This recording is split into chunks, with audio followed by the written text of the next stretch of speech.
Today on the 21st show, from Chief Illiniwek to high school gymnasiums, Native American mascots remain a flashpoint in American sports. But what does the research say about their effects? We'll talk with Harvard psychologist Joseph Gone.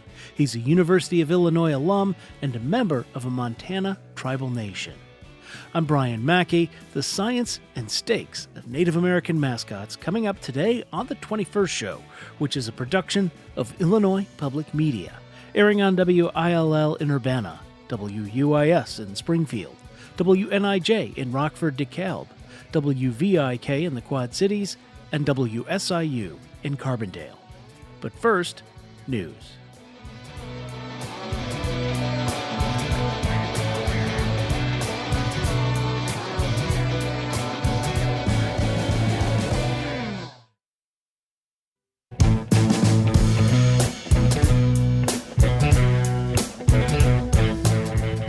From Illinois Public Media, this is the 21st show. I'm Brian Mackey.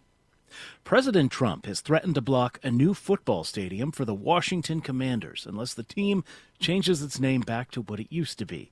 Here in Illinois, an Illini basketball player wore Chief Illiniwek sneakers during a game last fall, sparking reaction, pro and con.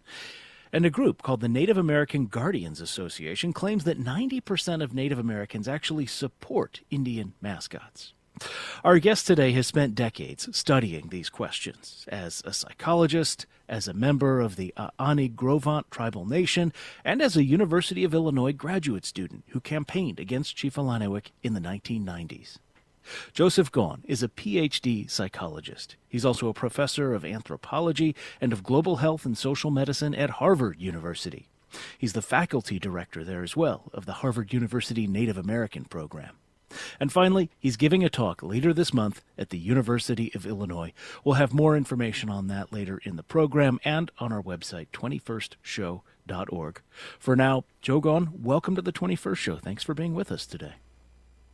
Thank you, Brian. It's a delight to join you. I want to start with your background. Can you tell me about where and how you grew up?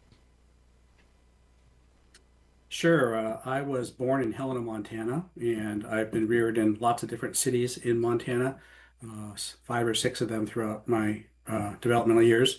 I went to junior high and high school in Kalispell, Montana, which is northwestern Montana, kind of near the entrance of Glacier National Park, and left when I was 18 years old for Bible college in Oklahoma, where I spent a year before joining the Army and going to school other places eventually. Yeah. So what did you understand about your heritage, your sort of Native American heritage when you were growing up? Well, it was something that was very important to me since I was very young, and yet also something I hadn't plugged into as much until I went home to the reservation during my college years. After I got out of the Army and transferred to a new university, I spent summers on the reservation and got to know a large extended family and my tribal community in ways that have been really important for shaping my life ever since. Yeah. And I don't mean, I hope it's not too personal. And if I do ask something that is, feel free to, tell me we should move on, and we will. But I am curious because, part of what your research says looks at some of the stereotypes of Native Americans, and, the warrior is one of those. And I'm curious what drew you to the military and eventually to study for a time at West Point. The United States Army provided an opportunity for me after my first year of Bible college, where I got disillusioned and wanted some time to sort out what was what and needed money for college. And so at that time, the GI Bill offered enlisted men an opportunity to earn money for future college. So that's what drew me. A number of my buddies from high school had done that sort of option as well. And so that's why I enlisted for a 3-year period, although I only served 2 years of that because I got inspired by some Army officers during my time in the military who had West Point in common. And by talking with them, I was encouraged to try to get a congressional nomination to go to West Point. And with their help and support, I was able to get an appointment and went to West Point to study to be an Army officer. During my time at West Point, 2 years, 3 summers, I determined that I wanted to be a psychologist and to help people around mental health concerns. And there's not a quick, easy way to do that in the military. So decided to transfer from West Point. You're allowed to do that all the way up until the first hour of your first class during your 3rd year. And that's when I left and transferred to Harvard University to finish up my undergraduate studies in psychology. What was Harvard like? It was intoxicating. It was the antithesis intellectually, I would say, of West Point. West Point, of course, is a fantastic education. It's a very science and engineering based education. It's pre-professionalism honed to perfection. It's all about training you to become an Army officer. Harvard was an opportunity to really think intellectually, less about the professional concerns and more about what are ideas and understandings that really matter, and in a field that I cared about, psychology. So it was fantastic. I was there, not quite 2 years before graduating, and it was in some ways almost overly rich in terms of all that was offered there. I was happy when I graduated to return to the reservation and start work and life there. From people I've known, you do get an excellent education at the military academies, but you also spend a lot of time learning how to, properly iron a shirt and shine shoes and things like that as well. Too true. So you mentioned sort of it was during college when you sort of reconnected with your tribal community, and correct me if I'm saying that wrong. What can you tell me about the Aaniiih-Gros Tribal Nation? We're a people, Northern Plains people, very closely related to our Arapaho kin, who currently have a reservation in Montana, north central Montana, the Fort Belknap Indian Reservation. We reside there with our former allies, the Nakota Assiniboines. And I have Assiniboine ancestry as well as Nez Perce ancestry, some Crow ancestry, but most of my ancestors are Aani. And we, as a Northern Plains people, were the mounted buffalo hunters for that celebrated portion of U.S. history where horses and guns transformed life on the Northern Plains. Because of the nature of horses and guns and trade with Europeans during the historical era, the Northern Plains was really a cauldron of violence. Lots of peoples competing to control the fur trade and access to guns, access to horses. So the warrior ethos very much predominated in our consciousness throughout the past couple centuries to the reservation era. And so that warrior aspect is something that persists. I think people don't necessarily go into the military only for that. A lot of it's economic, of course, but there is a long-standing celebration of martial values, and it is something that persists to this day. So you eventually end up at the University of Illinois in Urbana-Champaign in psychology. How did that come about? As I said, I got excited about psychology, and that's was my ambition. And so when it came time to apply to doctoral study to become a psychologist, you couldn't, in those days especially, do much as a psychologist without a doctoral degree. I looked around and found that at the University of Illinois in Champaign, there was an emphasis and commitment to a mix of clinical psychology and community psychology. Clinical psychology is about the assessment and treatment of mental health problems. Community psychology broke away from clinical psychology in protest back in the 1960s to sort of say, look, we don't need to harness a medical approach to people's well-being. We can actually collaborate directly with citizens in their own communities to facilitate their solving their own problems on their own terms. And so University of Illinois had a hybrid clinical community doctoral training experience that was just fantastic. I had a fantastic time in graduate school and loved it in terms of all the intellectual stimulation and the preparation for the career I wanted to do. But of course, the downside was that Chief Illiniwek then was dancing at halftime for sporting events. Did you know that? I mean, how much was that part of your thinking when applying to graduate school? Did not know that at all when I applied to graduate school there. In fact, when I came for my first visit, I asked to meet with Native students who were there and was able to meet during that visit with Olin Perkins, who was getting his fine arts degree there, and Jabari Groves, who was an undergraduate there, both Native students. And I remember we went out to one of the local bars just to socialize and I could ask questions. And, they outright told me, don't come here. It's not good for Native students. And I remember being very surprised to hear that. And they told me all about the mascot and they told me about what happens to Native students who complain about the mascot or make public statements against university sponsorship of the mascot. And I remember walking out of there thinking, wow, that's really bizarre. I've never encountered anything like it. It was hard for me to grasp how the mascot could color the consciousness of Native students so much. And at that time, it did not feel like it was significant enough to deter me from coming. And so, again, I accepted the offer, came to Illinois, had a great experience in the Department of Psychology there, but did find that, in fact, as a Native student, you were more or less obligated to sort of stand up and talk to university folks about the fact that they were promoting a harmful racial stereotype, but they shouldn't be doing that. Well, tell me about that. So, and then maybe this is a way to bridge into some of your research. So you do end up campaigning against the chief, or for the chief's retirement, if you want to phrase it positively. How did you come to be involved in that organization or activity, I guess? Native students at most universities are a little bit rare. That was certainly true at Illinois. And so when I first got there, it coincided with the arrival of a new assistant dean named Dennis Tibbetts. He also happened to be a psychologist and was serving in that role, and a Native person. And there were some other students who were already there, of course, but we gathered together as a student community to talk about how we might be more socially engaged as a Native community on campus. Again, not very large, so there were probably 10 of us at that first meeting. And the discussion sort of started to split around how much of a focus there should be on mascot activities and asking the university to retire the mascot. About half of the students felt like that was a super important thing to be doing. The other half felt like they just came for their studies and didn't want to be involved in so-called political activity. And so our solution at that time was to sort of say, okay, some who want to should do the mascot stuff, but there also should be a community social kinds of activities that could apply to everybody. So that's what we agreed to do. I ended up also spending time with the half a dozen or so folks who were committed to letting the university know this was not acceptable. They needed to change their sponsorship of the mascot. And so during especially those first 2 years, we spent a good deal of activity and energy figuring out, okay, how do you ask an institution like this university to, listen to reason and to stop its sponsorship of a harmful racial stereotype? No other university in the country would, in the abstract at least, argue that such a thing is acceptable. It gets federal dollars. That's not allowed to sort of discriminate. Why on earth is this institution sponsoring a harmful racial stereotype? And we thought it would be straightforward, but it was far from straightforward. What form does this take, right? Because and this is what, mid 90s, late 90s? Were we talking marches, showing up at trustees meetings? What form does this take? Yeah, I arrived in August of 1993, and I was on campus for the 3.5 years through 1997.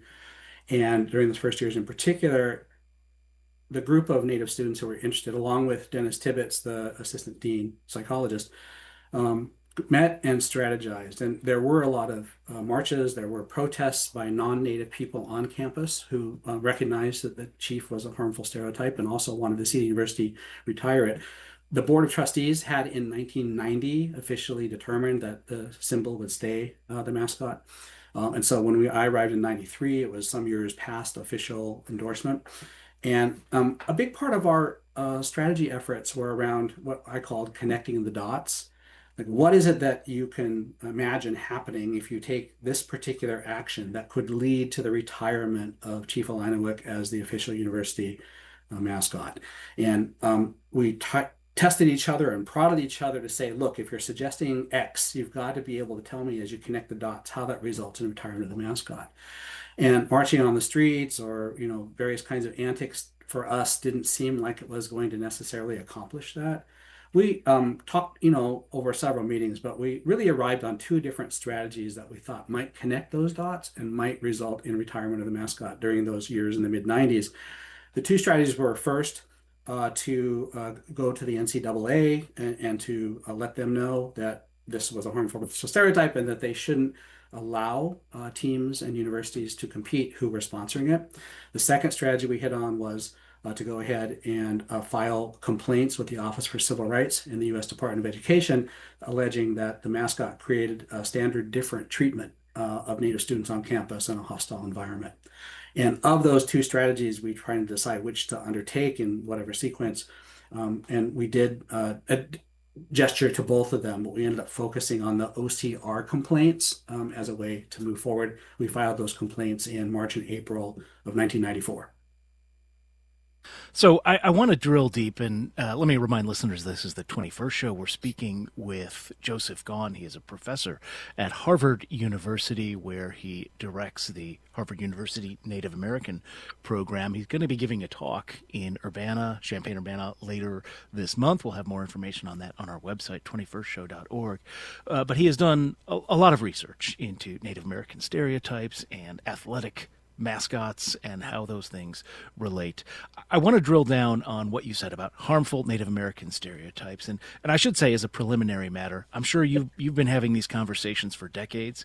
It might seem basic to you and perhaps some of our listeners. Why are we going into such detail about this? But it occurs to me that there's an entire generation of students now starting university for whom this is not, there has not been the dancing person at halftime any time in their lifetimes, or certainly their sort of consciousness. And so they may not be aware of some of all these, some of this research, these things that we're talking about. So I do think it's worth drilling into this. Maybe we can start, and I'm looking at the clock. We have a break coming up. So you know what? Let me just say, we're going to take a break. I want to hear from our listeners today, though. 800-222-9455 is the number if you want to join us. Maybe you have a perspective on Chief Illiniwek. I know there are a lot of supporters still out there. There are Facebook groups. You can find Chief merchandise at stores in town. There was a Illini basketball player who wore a set of shoes on court during a game last fall with the Chief logo on it. What do you think of this? What do you think of the university's decision to retire the Chief, but also this persistence of the Chief as a symbol, both in sort of sanctioned ways, in some sort of surreptitiously sanctioned ways, it seems, and in other ways that maybe are just people doing things on their own. But let us know. 800-222-9455 is the number if you want to join our conversation on the program today. 800-222-9455. We're going to continue with Joe Gone after a short break. This is the 21st show. Stay with us.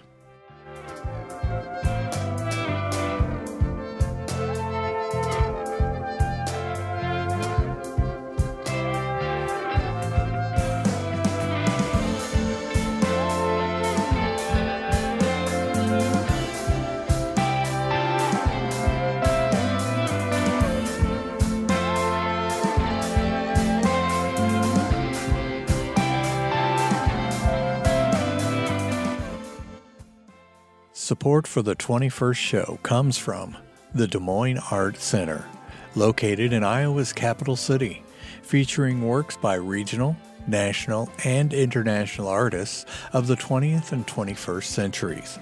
Details are at DesMoinesArtCenter.org.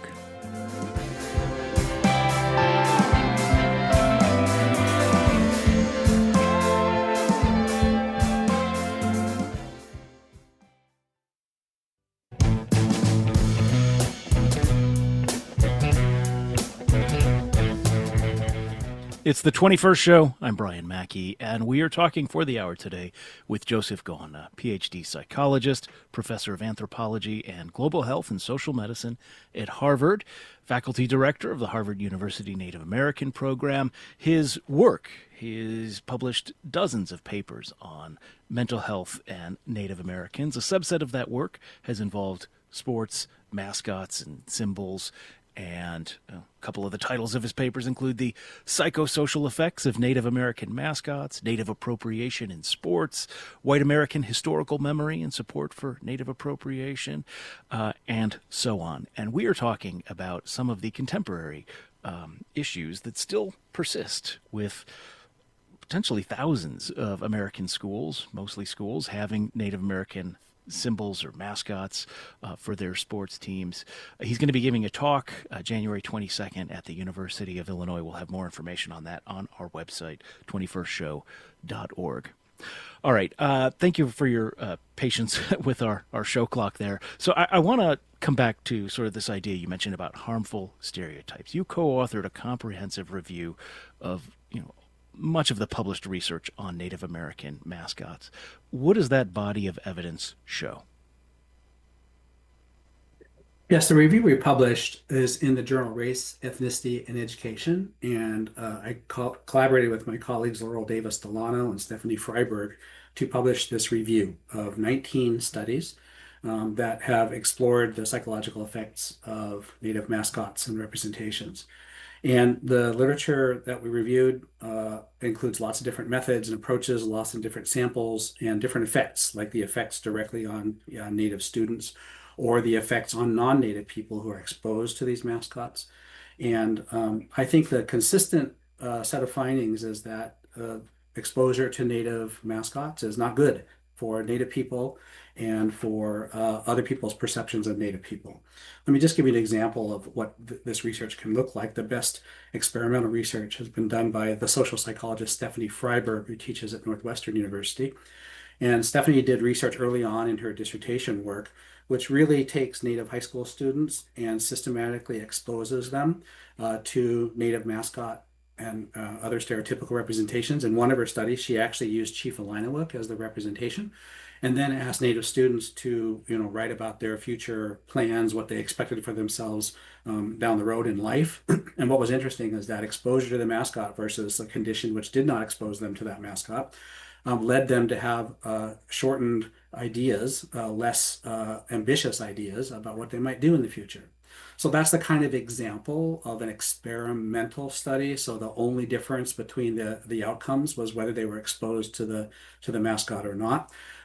Shows that Native young people can have foreshortened futures relative to their expectations and ambitions in life just by simple exposure to a mascot.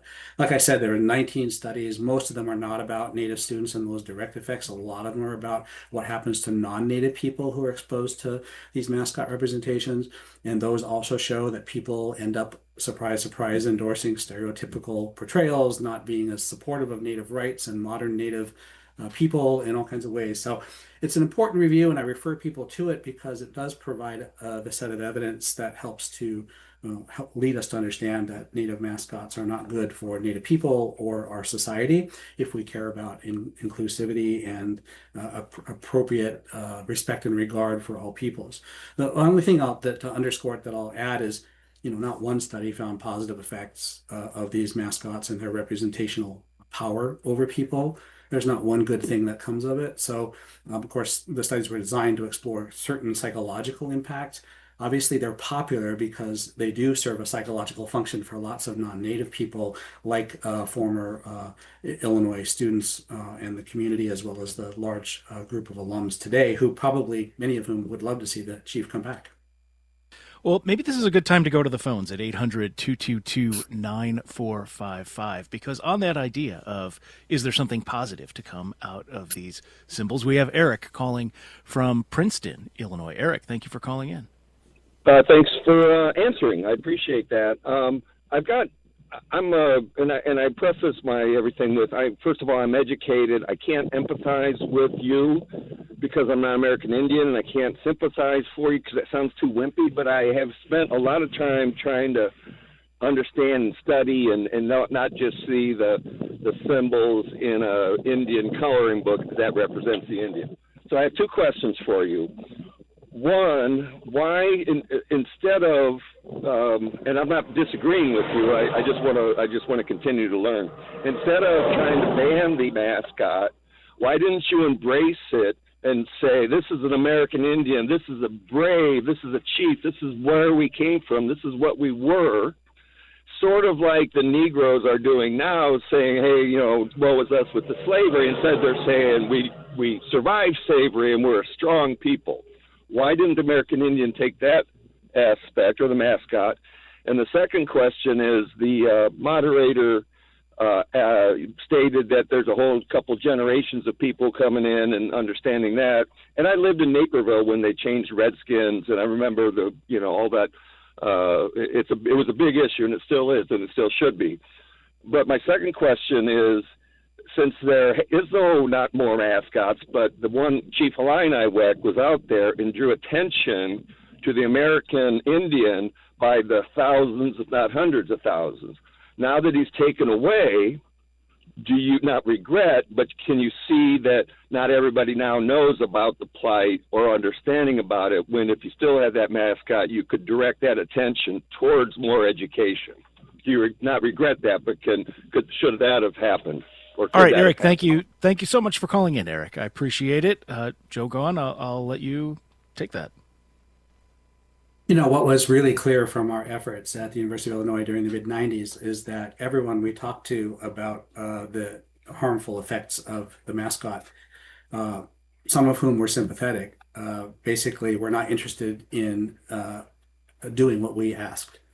And what became very clear is that the mascot and the entire chief performance and complex, if you will, was not about Indian people at all. If the University of Illinois leadership at that time had cared about Indian people, they would have hearkened to what we had to say. They would have found ways to support and be more inclusive of the Native community there, etc. And that's not what happened. So the problem with these mascots is that they're not about Native people at all. They're about, white people fantasies about Native people, which have to do with a bunch of complicated psychological dynamics, again, that have nothing to do with Indians. What they tend to be about are what my colleague here at Harvard, the historian Philip Deloria, refers to as playing Indian. And he has a whole analysis of how throughout American history, playing Indian has served white American goals and projects. And those include things like partaking of a kind of indigeneity or aboriginality to the U.S. Nation state and the continent of North America, because people arrived from Europe and they had to come up with a new identity that was no longer European. And so when the Boston Tea Party involved people dressing up as Indians to throw tea in the sea against English taxes and so on, and the Boy Scouts of America and on through all kinds of instances that Deloria documents, playing Indian is about white America, partaking of an American identity, kind of on the backs or at the expense of Native people, because it all presumes that the Indians that matter are long dead and practice cultural traditions that which don't make sense in the modern world and which eclipse and erase what modern Native people need and are up to and care about. At this point, maybe it's a good time. I feel like I want to share a piece of information about myself, and that is in the late 1990s, I was an undergrad at the U of I, and like many students, I had the chief on hats and T-shirts, but I also had a more direct and personal stake, which is that I was part of the staff of the Marching Illini, and one of our duties was escorting the chief to the field. One of the assistant chiefs was a good friend of mine. I know he took it quite seriously. He studied history. He tried to imbue the role with what he considered to be maximum dignity. I mentioned that to say, okay, for me, that was then. Today, and for many years now, I have a different perspective on this, shaped, I now understand, by your work and that of others.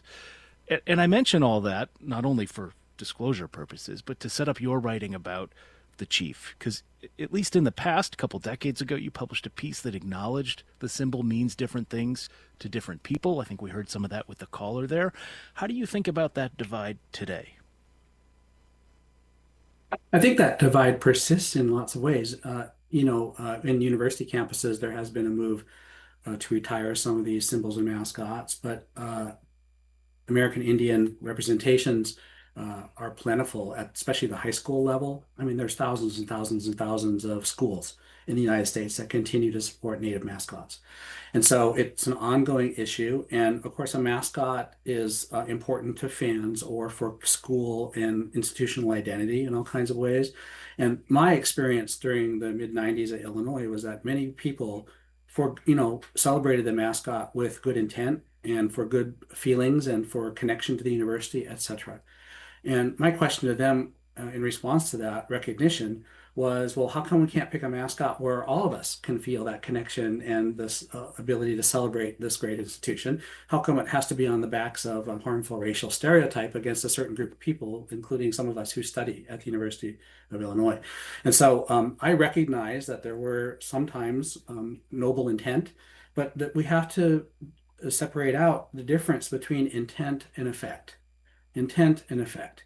And if your good intent involves promoting a harmful racial stereotype, and if Native people who are bearing the brunt of that harm come to you and say, hey, look, this isn't really working for us, it's a problem, we need to change it, and you turn a deaf ear and turn your back and say no, well, then we have a problem. It's not about dignity anymore. It's about discrimination. Let me remind listeners, you can join us at 800-222-9455. We're speaking with Joseph Gaughan. He's on the faculty at Harvard University, heads the Harvard University Native American program there. He's going to be giving a talk in Urbana later this month. Let's go back to the phones. Mark is calling from Urbana on line 2. Mark, thank you for calling in. Hi, thank you for taking my call. I'm calling because I have some awareness that there is still a great presence of the mascot among the fans at basketball games. A lot of, or at the tailgating parties, there's a lot of flags and trucks decorated with it and so on. And I'm wondering why it is that the leadership at the university has not taken more hold of this by providing what Professor Gahn has just stated, which is something we can all rally around. Why is there not a new mascot? And I'm wondering if there's anybody out there among the listenership or there at if anybody has any pull with, let's say, the chancellor or the athletic directors, at least to get them to listen to this show and to attend Professor Gahn's talk when he comes to campus. Thank you. All right. Thanks for that, Mark. I appreciate it. And in fact, students have voted a couple of times in favor of, I understand, adopting the belted kingfisher, which is this orange and blue bird. I don't think that would run the risk of being considered a harmful racist stereotype. So I don't know what you think of that, or if you want to respond to the caller in any other way, Professor. Yeah, I do look to the day when there could be an adoption of a mascot that we could all get behind, and it would change my attitude to the institution, of course, as an alum who had a great experience and obtained a fantastic doctoral education, but had this as kind of a blight on my time there.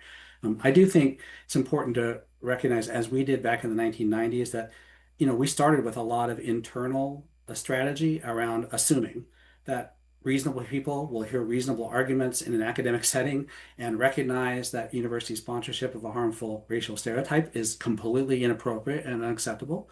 And we went through committee after committee, leader by leader, all the way up to the president and the chancellor and the head of affirmative action, all the folks. We made the rounds and made our case. And those people never exactly disagreed with us. They just simply said the Board of Trustees has made a decision, and that's that. And so the internal options for leveraging change were really tapped out at that point. And that's why we decided strategically to think about external coercions of the university, whether it was the NCAA or whether it was the Office for Civil Rights and the U.S. Department of Education. That was what was necessary. And of course, in the end, it was the NCAA that was effective in getting the university to retire the mascot. And so I think it's easy to ask, how come people aren't being commonsensical about this stuff? But in reality, you've got a huge alumni base. The chief has been dancing at Illinois since the 1920s. It just means so much to folks who are not open and interested in hearing what people like me have to say about it, that I think that, in the end, we can't count on the leadership to do the right thing. Does it surprise you that we're still having this conversation 30 years after your time at the university? I don't think I'm surprised, because it's going to take a generation. It makes sense because of the deep alumni base and the meaning of the chief to a university, fraternity. But I also think that, a really important change is that the university no longer officially sponsors. It's one thing what fans do, students, and, individuals do. That's a discussion and dialogue to have with those folks, at whatever time. It really is a problem when a university, an institution of higher education that's committed to the pursuit of truth and of knowledge and is responsible for representing knowledge in faithful and accurate ways, to promote a harmful racial stereotype in an official way. That was the main problem. And so that, thankfully, is no longer the case. That change has happened. And I think the rest will take care of itself, although it might take another decade or two. Let me share another listener reaction. This is an email we got from Alita in Normal, Illinois. It says, occurs to me that it's pretty ironic when people argue to keep stereotype mascots, claiming that they honor, quote unquote, Native people, and they are saying so in the context of an institution of higher education. Instead, universities and schools at all levels should be teaching about Native peoples, if they really are about education. If you want to join us, 800-222-9455. We're speaking with Joseph Gahn, who is a professor of anthropology and of global health and social medicine at Harvard. He's faculty director of the Harvard University Native American program.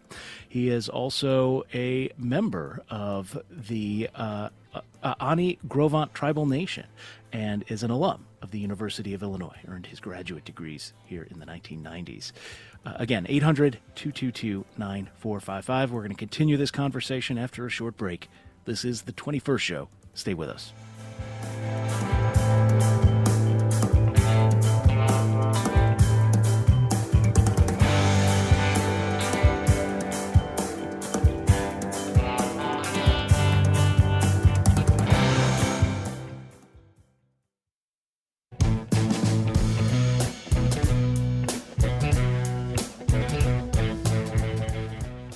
It's the 21st show. I'm Brian Mackey. We're talking with Joseph Gohan, a psychologist, has a PhD from the University of Illinois, Urbana-Champaign. Today, he's professor of anthropology and global health and social medicine at Harvard and is faculty director of the Native American program there. 800-222-9455 if you want to join us today. 800-222-9455. I should also mention he's going to be giving a talk at the University of Illinois called The Trouble with American Indian Sports Mascots. That's 5:30 p.m., January 22nd, Thursday, upcoming Thursday, not this Thursday, but the following Thursday, at the Knight Auditorium at the Spurlock Museum in Urbana. If you're in town and you want to attend, we'll have more information about that on our website, 21stshow.org. I'd like to also talk about the Washington Commanders football team. President Trump has threatened to block a deal for a new stadium unless they go back to their former name. Just as a preliminary matter, how do you handle that former name in polite conversation? Well, I often just say the word, although I'm aware that there are Native people who find the word so offensive that they prefer shorthand for it. I'm not particularly squeamish about the word because in part it doesn't have the power of the N-word does for Black Americans, for example. But some people think that we should really reframe it in that way. Yeah. I've tried to be respectful of listeners and guests. So, okay. So there was a survey. I want to ask about this because there's a group that calls itself the Native American Guardians Association, NAGA, which I don't know that that's a coincidence that it kind of rhymes with MAGA, but they point to they sort of argue on behalf of some of these Native American mascots, and they point to a survey the Washington Post conducted now 10 years ago that purported to find 90% of Native Americans surveyed are not bothered by the Washington quote-unquote Redskins name. I wonder what you make of that. The problem with surveys of Native Americans in any kind of national context is it's actually a methodological challenge to figure out who to survey. That is, who represents Native American perspectives and points of view. Many Americans will tell you they have Native ancestry, sometimes quite distant, sometimes even imagined. We have a problem with pretendianism in the United States, which is a whole bunch of people who say that they're Native when they're not, for various reasons, some psychological, some exploitative. So who is and who is not American Indian, Alaska Native, Native Hawaiian in the United States is a complicated question. And a casual survey that just asks people who identify as Native American to tell you anything, depending on how it goes, can be really misleading. And that's the case with the Native American Guardian Association findings. Again, Stephanie Freiberg, my social psychologist colleague at Northwestern University, has a much better sample for people who are truly Native American, that is, citizens of tribal nations or descendants of citizens of tribal nations. And in her survey research, she's found the opposite, that actually it's a very small number of these folks who would support mascots. So a lot of it depends on the kind of approach you take in your study. And unless, these are sophisticated scientists who know about methodology and really take care to figure out who their samples are, these findings are just not compelling. This is the president's move here seems to be part of a broader trend to sort of, what would you say, make disparaging language acceptable again. I wonder what went through your mind when you heard him making this specific demand. Seems like it's par for the course. My take on Make America Great Again is to a national move to roll back the progress of civil rights and to centralize and privilege white people and white experiences as the true American experience, which of course is deeply ironic to Native and Indigenous people whose ancestors have been in this continent for thousands, tens of thousands of years. So we know who the true Americans really are, but in the kind of colonial dynamics of nation states like the U.S., we are systematically excluded, marginalized, and erased from public life in any kind of modern form. And our views and perspectives are, not solicited, not encouraged, not listened to, and not heeded. And so that's the challenge that we face as a beleaguered uh, contemporary indigenous polity, is to try to figure out how best to make our voices heard and our perspectives known. And it's a big challenge with harmful racial stereotypes being promoted at the highest level of university and sports. Let's go back to the phones, 800-222-9455. We have Melvin calling from Carbondale. Melvin, thank you for calling in. Thank you. Go ahead. I understand you wanted to respond to one of the previous callers. Yes. In reference to names and identification of people, there's no Negro land. So how are people referred to as Negro, African, African American, Black, the blend of Native people with African people was once a big thing in the Seminole Nation and Florida and so forth. So to identify persons of color especially, how do we come to getting a clear depiction of who people are? Because there was a time, I believe, you were 1/4 Indian, you were entitled to some provisions that were for Indian population. All right, Melvin, thank you for the call. Appreciate that. Joseph, do you have a perspective on that? In the US, we tend to default to racial identification as being something that an individual determines for him or herself. And so whether you identify as Black American, Latin American, Native American is sort of up to you. And on the US Census, we'll ask questions about your racial background and you check the boxes. But when it comes to American Indian Alaska Native status, as I said, these are complex identity categories. But there is a difference in the sense that we do have over 570 plus American Indian Alaska Native tribal nations in the United States. These are semi-sovereign polities that, because of a history of treaty making and U.S. federal trust responsibility and so on, these are tribal nations that are nations within a nation. And our nations within a nation actually set our own citizenship requirements. It's often referred to as tribal enrollment. And you either are or you are not a citizen of a federally recognized tribal nation in the United States. And that, in some ways, is the core of who should be considered American Indian or Alaska Native. Now, there's people who are descendants of those folks and who are not citizens themselves. There's a lot of areas around the edges to fold in more people as legitimately claiming American Indian Alaska Native identity. But at least in our instance, because of the history of treaties, because of the federal trust obligation, because of the nation-to-nation relationships that exist between tribal nations in the United States, there is a sort of basic foundation of tribal members to draw on for purposes of identifying who is American Indian and Alaska Native and who's not.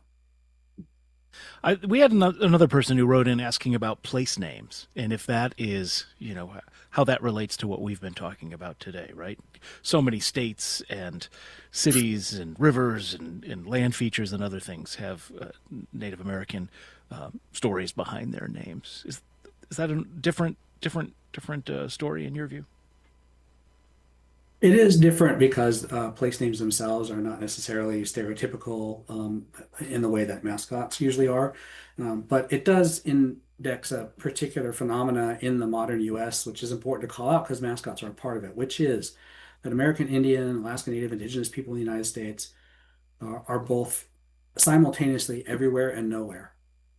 we're everywhere in the sense that our names, our languages, our designations of places, our representation of portrayals in cartoons, in commercial merchandise, in sports teams, mascots is sort of everywhere, and Americans are exposed to those in really regular ways. At the same time, actual modern living Native people are almost nowhere in the sense that almost no one in America knows living, breathing, modern Native people and has been exposed to the interests and perspectives of our communities. And so we're always battling the representations that lock us in the past, that too often stereotype us and that undermine our ability to engage in modern lives with a view to a future that's good for generations to come. And so I think the place names are just an index of the American heritage. It's back to the psychological dynamics of playing Indian. It's about America becoming American and not European Junior. And so Europe Junior. And so there's just all these dynamics that are at play. But the main point is this. Native peoples exist today. We occupy some 570 plus tribal nations. We are engaged in ongoing struggles for securing our sovereignty, for imagining great futures for our descendants. And that too often is eclipsed by all this other stuff, whether it's mascots, which are harmful racial stereotypes, or whether it's just dead Indians or dead Indian cultures that America has a steady diet of, but therefore imagines or thinks that we don't matter anymore, or that we in fact vanished as people imagined in the beginning of the 20th century. And until recently, there were no tribal, at least recognized tribal lands in Illinois. But of course, Chicago has one of the largest urban Native American populations in the U.S., worth noting that. Let's see if we can get one more caller in. Lee is calling from Princeton. Lee, thanks for calling in. Well, you're welcome. I was also a graduate student at the U of I during the 1990s. It was off campus, and I worked off campus as an employee of the U of I. On the rare occasion when we had class and it was brought up about Chief Illiniwek and the movement toward retiring him, the response from any of the one teacher and any of the classmates was negative to retiring the chief and maintaining the status quo.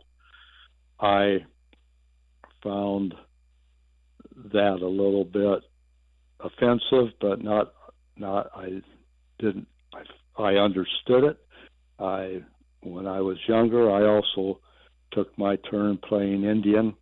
I was fortunate enough when I got older to, through personal interaction with actual people of Indian American heritage, to find out that they go to school, they speak English, they live in houses, they interact in the society like the rest of us do. They're not running around